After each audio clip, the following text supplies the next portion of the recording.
Halo, apa kabar semuanya? Di video kali ini kita akan membahas seluruh kisah kematian para Shinigami di Gotei 13. So, enjoy this video and welcome to Bleach Universe. お姉ちゃんが来た。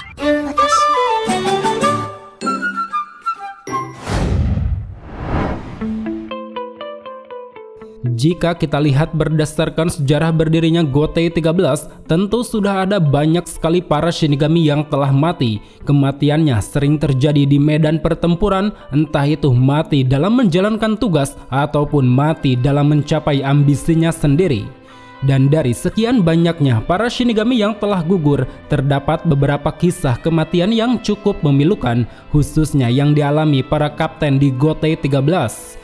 Untuk itulah, pertama-tama di sini kita akan bahas terlebih dulu mengenai kematian para kapten yang dalam ceritanya begitu disorot secara eksklusif. Dan nanti di akhir pembahasan kita pun akan mengulas beberapa kematian Shinigami lain, mau itu para kapten, wakil kapten maupun para pejabat bangku di Gotei 13.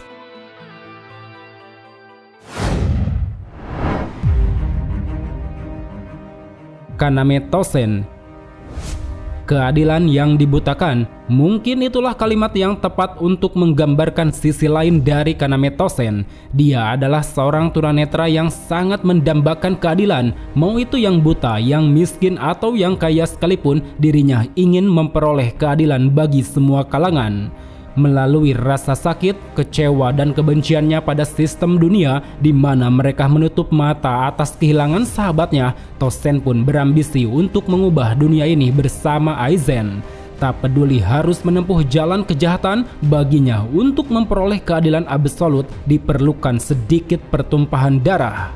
Maka dari itu, sesuai dengan apa yang direncanakan Aizen, Tosen bergabung ke dalam pasukan Gotei 13. Secara diam-diam, dia sering melakukan eksperimen sembari menaikkan statusnya dari mulai siswa Akademi Shino, pejabat bangku Divisi 5 dan Divisi 9, sampai menjadi Kapten Divisi 9 Gotei 13. Berbekal itu semua, setelah persiapan sudah matang, bersama Aizen, Tosen pun menyatakan pengkhianatan pada seluruh Shinigami. Tak sedikit orang yang terkejut dan tak percaya jika ternyata selama ini Tosen telah membohongi mereka semua. Hingga pada saat pertempuran besar di kota Karakura, ambisi yang diinginkan Tosen pun seketika sirna, di mana saat itu dia dihadapkan pada pertarungan melawan Hisagi dan Komamura. Pada pertarungan ini, baik Tosen maupun Hisagi dan Komamura silih melancarkan berbagai serangan satu sama lain. Tosen dengan kekuatan Shinigami dan Hollow-nya, Hisagi dengan menggunakan kemampuan Shikai, begitupun Komamura dengan menggunakan kemampuan Shikai dan Bankai. Meski saat itu Hisagi dan Komamura berusaha menyadarkan Tosen, tapi hal itu tidak membuahkan hasil. Justru yang ada dalam wujud resurrection-nya, di mana Tosen kini bisa melihat dunia, dia menjadi pribadi yang angkuh dan arogan. Dirinya yakin melalui kekuatan ini dia bisa memenangkan pertarungan dan akan membawa cahaya keadilan. Namun sayangnya, di tengah arogansi yang kian memanas, tanpa disadari Tosen mendapatkan satu tebasan fatal dari Hisagi, yang mana hal itu pun membuatnya langsung sekarat dan berada di ambang kematian. Bahkan ironisnya, seakan ingin memberikan kematian yang damai, saat itu Aizen tanpa ragu mengakhiri hidupnya. Sungguh sebuah kematian yang sangat tragis di saat Tosen kini bisa melihat dunia, mata hatinya seolah sudah tertutup. Semua itu disebabkan atas kebencian, rasa dendam dan kekuatan yang telah dia terima.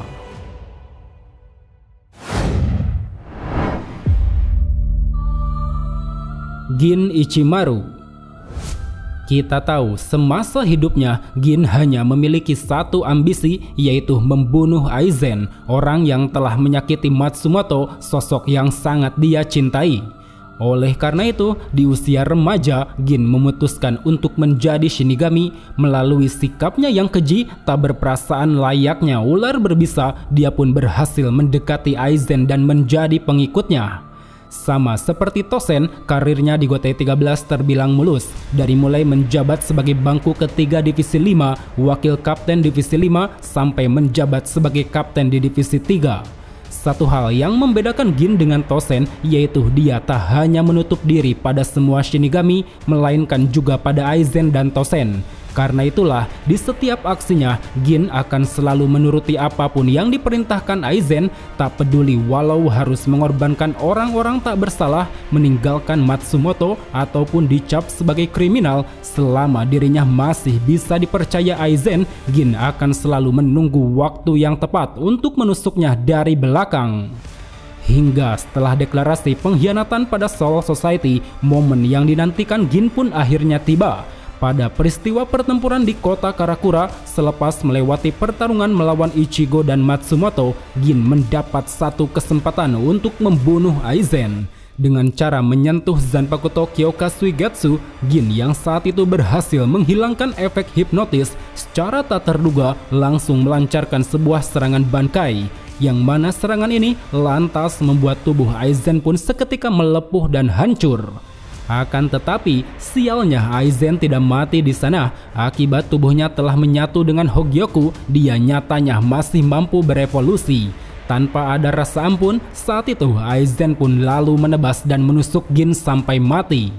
Kematiannya ini memang terasa cukup menyesakan. Ambisinya yang didasarkan atas nama cinta telah membuat Gin jatuh pada kebencian yang teramat dalam.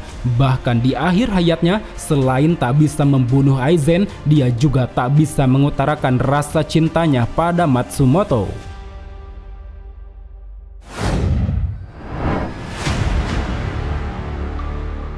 Retsu Unohana.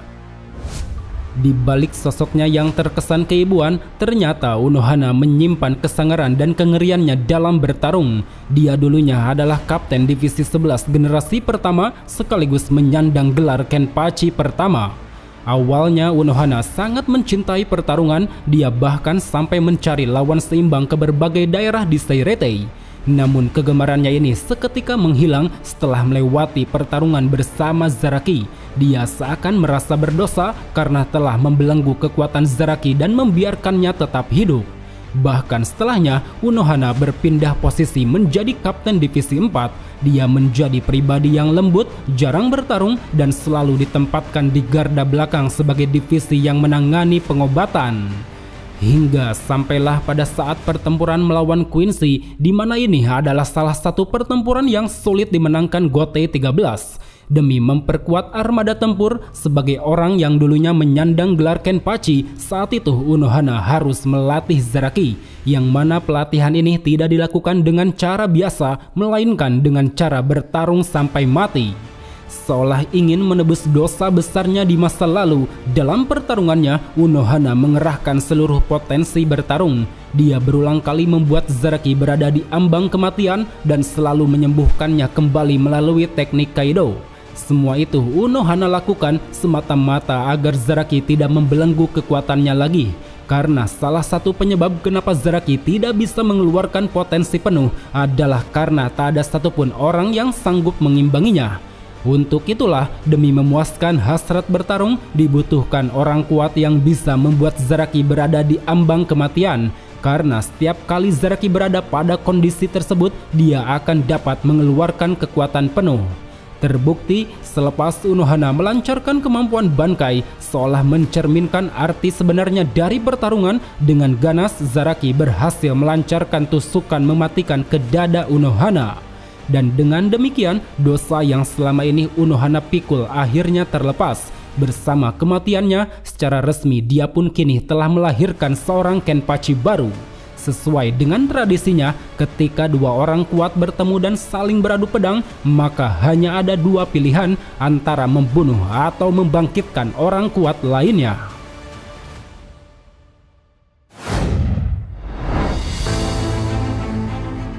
Genryusai Yamamoto. Sebagai pendiri sekaligus komandan Gotei 13, kita tahu Yamamoto adalah sosok yang sangat dihormati dan disegani. Dia memiliki watak yang keras, tegas, loyal, serta menjunjung tinggi keadilan, yang mana karena itulah dia tidak akan segan untuk menghukum siapapun yang melanggar aturan. Selain itu, kekuatan yang dimiliki Yamamoto juga telah banyak diakui orang, bahkan selama lebih dari 1000 tahun belum ada yang mampu mengalahkannya dalam hal kekuatan. Itulah mengapa selama periode waktu tersebut posisinya sebagai pemimpin tertinggi tak pernah tergantikan. Namun sayangnya, nama besar yang melekat pada diri Yamamoto harus padam setelah kematiannya di pertempuran melawan bangsa Quincy, di mana saat itu tanpa disadari dia bertarung melawan seorang senator yang menjelma menjadi Yhwach. Pada pertarungan ini, seakan muak atas semua kekacauan yang terjadi, Yamamoto mulai menunjukkan kelasnya sebagai Shinigami terkuat. Melalui kemampuan Bankai yang sangat menakjubkan, saat itu dia mampu mendominasi jalannya pertarungan. Dari mulai melancarkan teknik Zanka no Tachi Timur, Zanka no Tachi Barat, Zanka no Tachi Selatan, sampai Zanka no Tachi Utara yang mampu melenyapkan sebagian tubuh Yhwach palsu. Akan tetapi, sesaat Yamamoto menyadari bahwa orang yang dia kalahkan bukanlah Yhwach, tiba-tiba saja Yhwach asli muncul tepat di hadapannya. Dengan menggunakan medali Quincy, dia pun saat itu berhasil mencuri Bankai milik Yamamoto. Akibat dari hal ini, Yhwach tanpa segan lalu membunuhnya. Tak hanya menebas tubuh Yamamoto menjadi dua, dia juga menghancurkan tubuhnya hingga berkeping-keping. Kematian yang terjadi pada komandan Yamamoto ini tentu membuat para Shinigami bersedih. Mereka berputus asa seolah tak ada lagi yang namanya Gotei 13.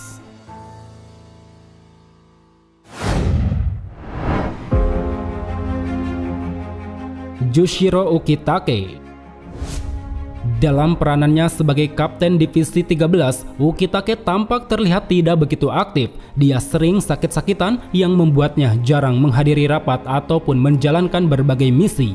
Penyakit yang dia derita ini tidak tiba-tiba muncul, itu sudah ada sejak Ukitake masih kecil, yang mana berkat pertolongan Mimi-Hagi sama dia masih bisa hidup sampai sekarang. Meskipun Ukitake sendiri sadar dengan memasukkan Mimi-Hagi ke dalam tubuhnya, dia harus membagi kehidupan dengan sang lengan kanan Soul King tersebut. Maka dari itu, seakan tak ingin menyia-nyiakan hidupnya, Ukitake bertekad untuk menjadi sosok yang berguna bagi semua orang. Tak peduli sekeras apapun penyakit yang dia derita, dirinya akan selalu membantu orang-orang yang berada dalam kesulitan. Perannya yang ingin menyelamatkan semua orang ini pun akhirnya dia tunjukkan ketika pertempuran melawan Yhwach. Saat itu, di tengah guncangan dunia terjadi selepas Soul King terbunuh, mau tidak mau Ukitake harus mengeluarkan Mimi-Hagi sama, yang mana itu bertujuan untuk menggantikan peran Soul King sebagai pondasi yang menopang ketiga dunia. Walau harus merasakan rasa sakit yang teramat perih, Ukitake tetap bersikeras melakukannya demi keselamatan semua orang, karena dia sadar kehidupan yang selama ini diterimanya harus dibayar mahal dengan mempertaruhkan nyawa. Hingga setelah Yhwach berhasil menyerap kekuatan Soul King sekaligus Mimi-Hagi, tubuh Ukitake pun mulai tumbang ke tanah. Dia saat itu seketika tewas karena memang bagi Ukitake sosok Mimi-Hagi sudah menjadi bagian dari hidupnya. Jika dilepaskan, maka itu sama saja dengan mencabut nyawanya sendiri.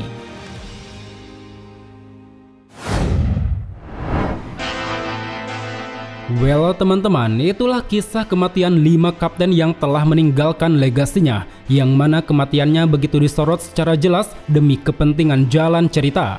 Dan sekarang selain kelima kapten tadi, mari kita ulas beberapa nama Shinigami lain yang diketahui telah meninggal. Mereka diantaranya Kapten Gotei 13 generasi pertama. Tidak begitu jelas apakah mereka sudah mati ataukah mereka masih hidup. Tapi yang pasti, selain Yamamoto dan Unohana, mereka tidak pernah ditunjukkan lagi selepas pertempuran melawan Quincy pada 1000 tahun silam. Mengingat tak ada satupun Shinigami yang menyebut jika mereka masih hidup, tentu hanya ada satu kemungkinan bahwa mereka telah mati. Belum jelas apa yang menjadi penyebabnya, tapi melihat potensi bertarung yang mereka miliki, pastinya ada satu peristiwa besar dalam rentang waktu 1000 tahun lalu. Kenpachi Kuruyashiki, Kapten Divisi 11 sekaligus penyandang Kenpachi ke-7. Sempat ditunjukkan di dalam novel Spirits Are Forever With You, kita tahu Kuruyashiki adalah sosok kapten yang sangat ramah. dia menaruh kepedulian terhadap para bawahan yang mana itu menjadikannya sebagai sosok berbeda dari Kenpachi lain. Kepeduliannya yang tinggi ini bisa kita lihat di dalam pertarungan melawan Soya Azashiro, di mana saat itu demi menghindari dampak buruk pada orang-orang di sekitar, dia tidak mau mengeluarkan kemampuan Bankai. Akibat dari hal itu, Azashiro yang menantangnya pun berhasil melancarkan serangan Bankai tak kasat mata, yang mana serangan ini secara seketika mampu membunuh Kuroyashiki dalam satu kali serang. Kuchiki Ginrei, Kapten Divisi 6. Sebagai kepala keluarga ke-27 klan Kuchiki, Ginrei adalah sosok kapten yang sangat tegas, lugas, dan selalu menjunjung tinggi nilai hukum yang berlaku. Dia adalah salah satu kapten terlama yang memiliki hubungan dekat dengan Yamamoto, bahkan di arc pendulum dia sempat menjadi penguji bagi Urahara yang saat itu dipromosikan sebagai Kapten Divisi 12. Meski tidak secara langsung dinyatakan mati di dalam cerita canon, tapi melihat dari filler animenya dikatakan bahwa Ginrei telah meninggal di masa lalu selepas Byakuya menjadi kepala keluarga ke-28. Kenpachi Kiganjo, Kapten Divisi 11 sekaligus penyandang Kenpachi ke-10. Tidak banyak yang diketahui dari sosok Kiganjo, tapi yang jelas dia adalah seorang kapten yang terkenal pemalas. Saking malasnya, dia sering tidak hadir pada acara pertemuan para kapten. Kematiannya terjadi pada saat tradisi pertarungan yang biasa dilakukan oleh Divisi 11, di mana saat itu lawan yang dia hadapi adalah Zaraki, orang yang berhasil mengalahkannya dalam satu kali serang. Chojiro Sasakibe, Wakil Kapten Divisi 1. Banyak Shinigami mengakui bahwa Chojiro dinilai pantas untuk menjabat sebagai seorang kapten. Dia telah menjadi bagian dari Gotei 13 selama ratusan tahun dan telah melewati berbagai pertarungan bersama sang komandan. Namun kendati demikian, hal itu tidak membuat Chojiro berkenan untuk meninggalkan posisinya. Karena mau bagaimanapun, dari awal dia sudah mengabdikan seluruh hidupnya hanya untuk menjadi tangan kanan Genryusai Yamamoto. Maka tidak heran dalam insiden penyusupan bangsa Quincy, Chojiro rela menjadi wakil kapten pertama yang gugur. Dia mati secara tragis oleh Driscoll Bersi dan disaksikan secara langsung oleh Yamamoto. Karena itulah dalam prosesi pemakamannya kita bisa merasakan betapa terhormatnya sosok Chojiro. Melalui loyalitas dan kesetiaan yang selama ini dia tunjukkan membuat orang-orang termasuk Yamamoto sangat menyesalkan kepergiannya. Kaien Shiba, Wakil Kapten Divisi 13. Sebagai kakak dari Ganju dan Kukaku yang berasal dari keluarga Shiba, Kaien tentunya memiliki sikap yang blak-blakan, berlaku jujur dan rendah hati. Melalui pribadinya yang terbuka, ditambah kejeniusan yang dia miliki, Kaien pun mendapat banyak sekali pujian, terutama Ukitake. Dia bahkan sampai membujuknya berulang kali untuk menjadi wakil kapten. Ada satu insiden yang membuat Kaien harus mengakhiri hidup. Itu adalah hari di mana dia bertarung melawan Metas Takia, seekor hollow yang telah membunuh istrinya yaitu Miyako.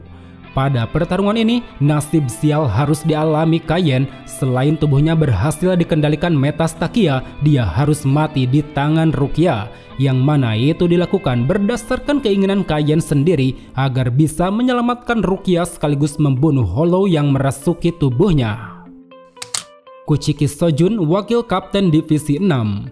Sojun adalah anak dari Kuchiki Ginrei sekaligus ayah kandung dari Byakuya. Dia juga merupakan seorang letnan bersama ayahnya yang menjadi kapten di Divisi 6.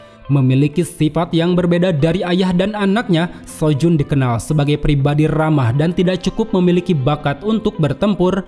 Terlebih riwayat masalah kesehatan yang dia miliki membuat Sojun pun harus kehilangan nyawa dalam sebuah misi dan dimakamkan di samping makam istri tercintanya. Miyako Shiba, kursi ketiga Divisi 13.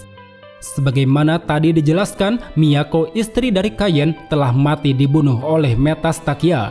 Peristiwanya berlangsung pada malam hari, di mana saat itu Metas Takia yang berhasil mengendalikan tubuh Miyako membantai sejumlah pasukan Divisi 13, yang mana setelahnya Metas Takia lalu melahap habis tubuh Miyako tanpa sisa.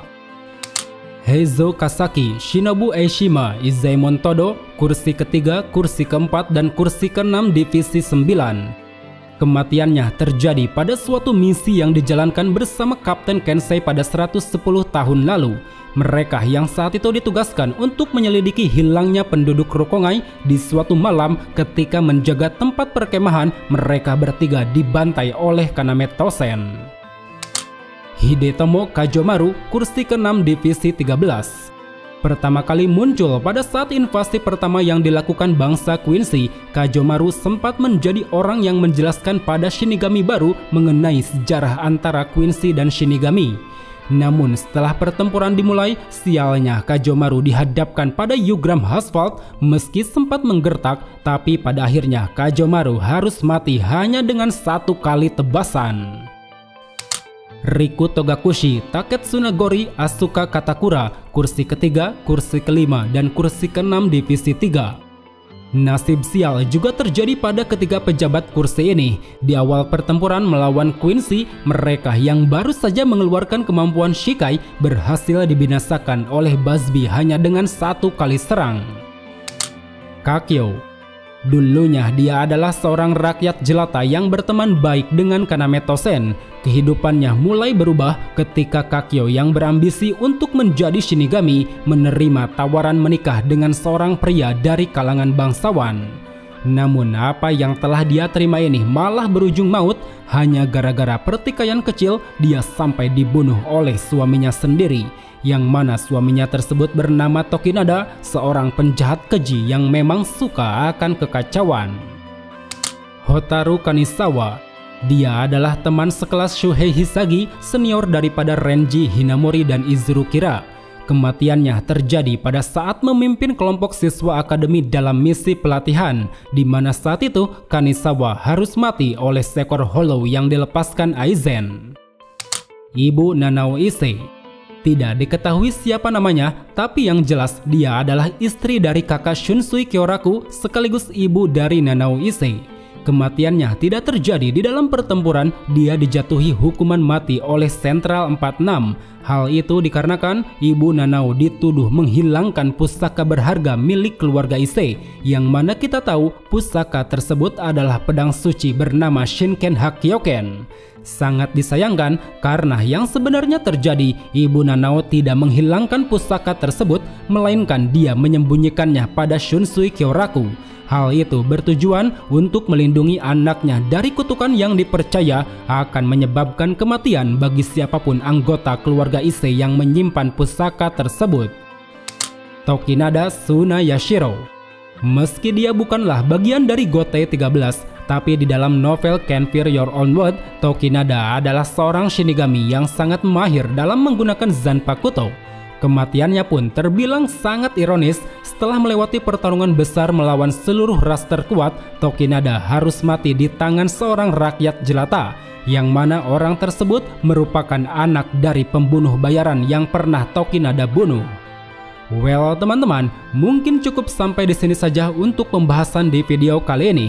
Jika ada yang salah atau ada masukan, silahkan tulis di kolom komentar. So, sampai jumpa di video selanjutnya.